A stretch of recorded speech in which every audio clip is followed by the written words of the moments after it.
अभी कुछ ही दिन पहले 26 अपोजिशन पार्टीज आपस में एक मीटिंग रखती हैं बैंगलोर में बिहाइंड क्लोज डोर्स, साथ में डिनर भी करती हैं और आफ्टर द मीटिंग वो लोग डिसाइड करती हैं और अनाउंस करती हैं कि ये सारी की सारी 26 अपोजिशन पार्टीज आपस में एक अलायंस बना रही हैं और अलायंस का नाम रखा इंडिया, जिसका फुल फॉर्म है Indian national development inclusive alliance. तो देखिए यहाँ पे प्रॉब्लम ये नहीं है कि ये पॉलिटिकल पार्टीज आपस में एक अलायंस बना रही हैं, बट प्रॉब्लम ये है कि इन्होंने अपने अलायंस का नाम इंडिया रख दिया है और अपने पॉलिटिकल कैंपेन को थोड़ा नेशनलिज्म वाला टच देने की कोशिश की है। और अलायंस का नाम इंडिया रखने के बाद पूरे देश भर से काफी ज्यादा कंप्लेंट्स देखने को मिल रही है, काफी ज्यादा बवाल हो रहा है और ऐसा कहा जा रहा है कि जो अलायंस ने अपना नाम इंडिया रखा है वो इलीगल है, कि मतलब अलायंस अपना नाम इंडिया नहीं रख सकती है। तो इस वीडियो में यही जानेंगे कि क्या ये अलायंस अपना नाम इंडिया रख सकती है या नहीं, या कोई अगर पर्टिकुलर ऑर्गेनाइजेशन है या कंपनी है क्या वो अपना नाम इंडिया रख सकती है या नहीं। मतलब कुल मिला के कहना यह है कि अगर कोई कंपनी है या कोई पॉलिटिकल पार्टी है या कोई अलायंस है जो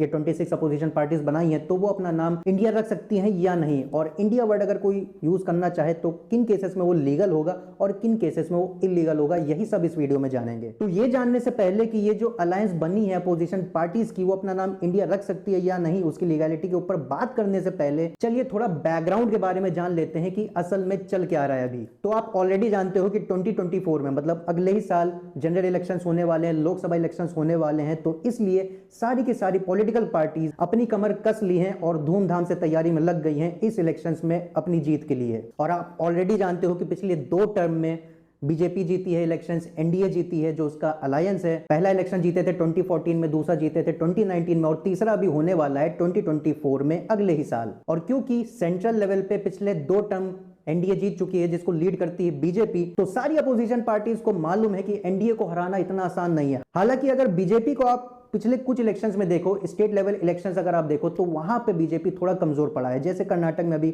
रिसेंटली बीजेपी हारा है, कांग्रेस जीत गया है, बट स्टिल ऐसा माना जा रहा है कि बीजेपी को सेंट्रल लेवल पे हराना अभी उतना आसान नहीं है। और अपोजिशन पार्टीज को मालूम है कि अगर एनडीए को हराना है तो उनको एक तगड़ा अलायंस बनाना पड़ेगा। हालांकि इनकी अलायंस पहले भी थी, 2014 और 2019 में एनडीए के खिलाफ इनकी यूपीए नाम से अलायंस थी जिसका फुल फॉर्म है यूनाइटेड प्रोग्रेसिव अलायंस। हालांकि एनडीए को ये हरा नहीं पाई थी। तो ये जो इंडिया नाम की जो 26 अपोजिशन पार्टीज नया अलायंस बनाई है वो इसी यूपीए को रिप्लेस कर देती है, इसको एलिमिनेट कर देती है। तो बेसिकली इसी इंडिया नाम की अलायंस को बनाने के लिए मीटिंग हुई थी बैंगलोर में बिहाइंड क्लोज डोर्स, डिनर हुआ था, साथ में सब लोग बैठ के डिसाइड किए और नया अलायंस बनाए। और ये जो मीटिंग थी काफी ज्यादा हाई लेवल थी, इसमें सिटिंग चीफ मिनिस्टर्स भी शामिल थे जैसे कि अरविंद केजरीवाल, ममता बनर्जी और नीतीश कुमार जैसे चीफ मिनिस्टर्स इसमें शामिल थे। और इसके अलावा काफी बड़ी बड़ी पॉलिटिकल पार्टीज, अपोजिशन पार्टीज इसमें इन्वॉल्व थी जैसे कांग्रेस, आम आदमी party, Samajwadi party, Trinamool Congress, TMC, ये सब इन्वॉल्व थी इस मीटिंग में। इसके अलावा इसमें फॉर्मर चीफ मिनिस्टर्स भी शामिल थे जैसे कि उद्धव ठाकरे और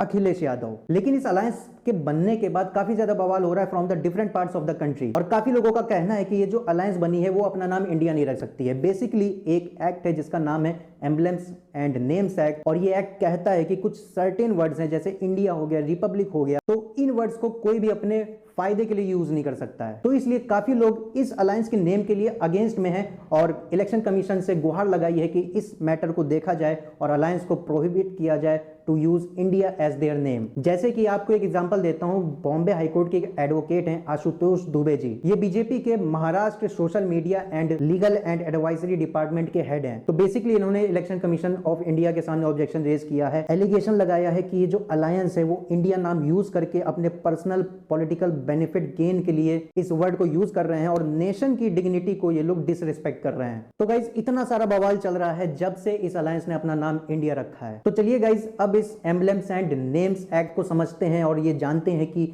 इंडिया नाम इलीगल है या इलीगल है जो इस अलायंस ने अपना नाम रखा है। लेकिन उससे पहले गाइज आपको समझना पड़ेगा कि एक पॉलिटिकल पार्टी और एक अलायंस में क्या डिफरेंस होता है, तब आपको बहुत अच्छे से क्लियर हो जाएगा कि ये जो अलायंस ने अपना नाम इंडिया रखा है वो लीगल है वाकई में या इलीगल है। तो गाइज एक अलायंस और पॉलिटिकल पार्टी के बीच में जो सोल डिफरेंस होता है वो होता है रजिस्ट्रेशन को लेके। तो इंडिया में अगर किसी को पॉलिटिकल पार्टी बनाना है तो लॉ ये कहता है कि अगर किसी को पॉलिटिकल पार्टी बनानी है तो उसको इलेक्शन कमीशन को एक एप्लीकेशन लिखना पड़ेगा, अपना रजिस्ट्रेशन करवाना पड़ेगा। और अगर इलेक्शन कमीशन को ये लगता है कि हाँ जो एप्लीकेशन आई है उसमें सारे एलिजिबिलिटी क्राइटेरिया फुलफिल हो रहे हैं तो उस पॉलिटिकल पार्टी को रजिस्टर कर दिया जाएगा और उसको एक सिंबल दे दिया जाएगा। लेकिन ऐसा अलायंस के केस में नहीं होता है, उसका सिस्टम थोड़ा अलग होता है। अब गाइस ये जो अलायंस वर्ड होता है ना, वो day to day political conversations में यूज होता है। इसका कोई रजिस्ट्रेशन नहीं होता है, अलायंस का कोई रजिस्ट्रेशन नहीं करवाना पड़ता है। जैसे आप एनडीए ले लो, नेशनल डेमोक्रेटिक अलायंस, जिसको बीजेपी लीड करती है, आप यूपीए ले लो, यूनाइटेड प्रोग्रेसिव अलायंस, जिसको कांग्रेस लीड करती थी। इसके अलावा एमवीए नाम का भी एक अलायंस है, महागठबंधन भी है। तो ये जितने भी अलायंसेस आप देखोगे ना, वो ऑफिशियली रजिस्टर्ड नहीं है, अनरजिस्टर्ड है, अनऑफिशियल्स हैं ये सब। और यही सोल डिफरेंस है एक पॉलिटिकल पार्टी के बीच में और एक अलायंस के बीच में। तो इसलिए आप पॉलिटिकल पार्टीज को देखोगे तो उनकी खुद की वेबसाइट्स होती है, आपको बीजेपी की वेबसाइट देखने को मिल जाएगी, कांग्रेस की वेबसाइट देखने को मिल जाएगी। लेकिन आप on the other hand alliance की बात करो तो उनकी कोई आपको वेबसाइट देखने को नहीं मिलेगी, क्योंकि वो रजिस्टर्ड ही नहीं है एट द फर्स्ट इंस्टेंस। तो मतलब कुल मिला के कहने का मतलब ये है कि जो हमारी पॉलिटिकल पार्टीज होती हैं वो ऑफिशियल होती हैं,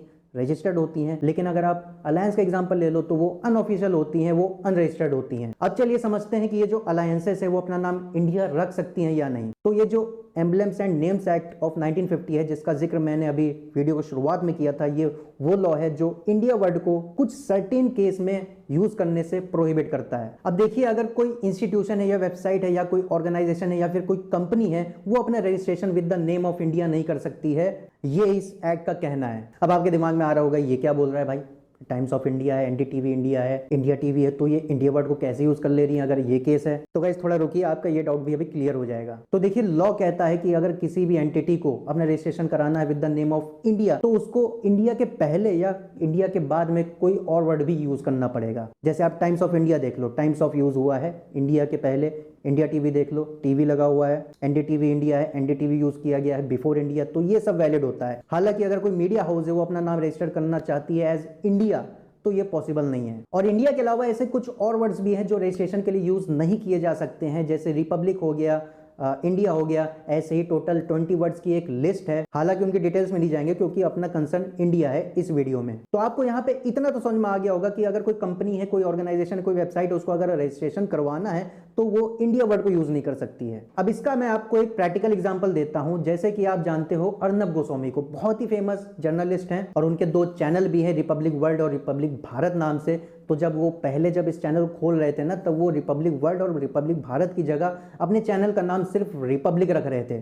तो उनको लीगल कॉन्सिक्वेंसेस फेस करने पड़े, जिसकी वजह से बाद में उन्होंने रिपब्लिक को चेंज करके रिपब्लिक वर्ल्ड कर दिया फॉर हिज इंग्लिश चैनल और रिपब्लिक भारत कर दिया फॉर हिज हिंदी चैनल। और सिर्फ वो रिपब्लिक वर्ड को अपने रजिस्ट्रेशन में नहीं यूज कर पाए। अब ये जो रजिस्ट्रेशन वाली चीज पर मैंने एम्फेसिस किया है ना, अब आप उसको अलायंस से कनेक्ट करो। जो मैंने आपको बताया था कि हाँ पॉलिटिकल पार्टी के लिए रजिस्ट्रेशन जरूरी है, लेकिन अलायंस के लिए मतलब कोई रजिस्ट्रेशन, गवर्नमेंटल रजिस्ट्रेशन नहीं होता है। तो अब आपको जवाब मिल गया होगा कि अलायंस का नाम इंडिया रख सकते हैं या नहीं रख सकते हैं। तो यहाँ पे कुल मिला के जवाब ये है कि जब तक कन्वर्सेशनल पर्पसेस के लिए इंडिया के यूज कर रही है ये अलायंस, तब तक आप एक तरह से यूं समझ लो कि जो लॉ है जो इंडिया वर्ड को यूज करने से रजिस्ट्रेशन के लिए मना करता है, तो उसके लिए इन्होंने एक लूप होल निकाल लिया है। लेकिन अगर फ्यूचर में ये अलायंस इंडिया नाम से कुछ रजिस्ट्रेशन करवाना चाहता है, तब वहां पे उसको लीगल कॉन्सिक्वेंसेस फेस करने पड़ेंगे। और रिपोर्ट्स ये भी कहती हैं कि इन अपोजिशन पार्टीज ने कहा है कि इस अलायंस का एक हेडक्वार्टर बनाया जाएगा दिल्ली में। तो सपोज करिए अगर हेडक्वार्टर बनाने की नौबत आ जाती है, हेडक्वार्टर ये लोग बनाने जाते हैं, तो वहां पे डेफिनेटली इनको रजिस्ट्रेशन करवाना पड़ेगा। जब रजिस्ट्रेशन करने की बात आएगी तो इन सम वे और द अदर इन लोगों को अपनी वेबसाइट भी लॉन्च करनी पड़ेगी, वेबसाइट पे भी